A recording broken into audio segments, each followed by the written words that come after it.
Magandang umaga! Kumusta po? Narito po ulit ang update natin para sa lagay ng ating panahon. Ngayong umaga po ng May 25, 2025. Sa ngayon po ay iba't ibang weather system ang nakapaligid po dito sa ating bansa. Easterlies ang nakakaapekto sa silangan ng Luzon at Visayas.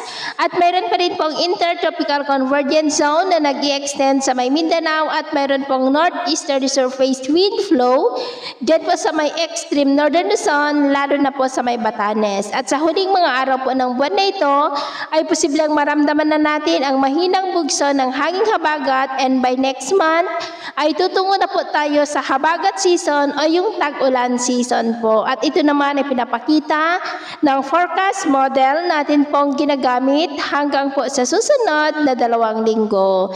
At sa lagay ng ating panahon, ngayong madaling araw ay maulap ang kalangitan with isolated rain sa ilang bahagi po ng coastal areas ng Pangasinan, ilang bahagi ng Isabela, coastal areas ng La Union, silangan ng Cagayan, Batangas, ilang bahagi ng Laguna, Quezon, ilang bahagi ng Mimaropa, Antique, Capiz, Negros, Cebu, Bohol, ilang bahagi ng Leyte, Samar Provinces, Caraga, Davao Region at Zamboanga del Sur.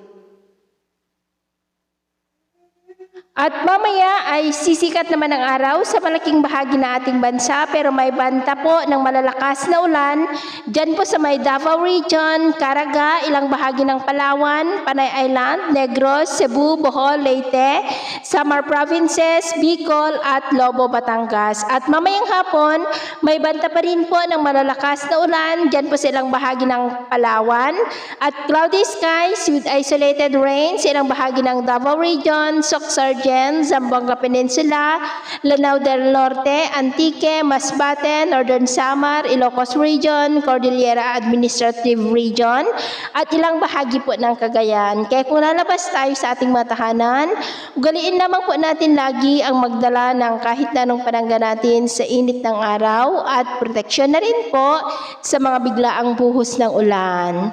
At sa atin naman pong mga baybayin, wala naman po tayong nakataas na namang gale warning signals, pero iba yung pag-ingat lamang po kung papalaot tayo para po mas makaiwas sa mga sakunang pangkaragatan.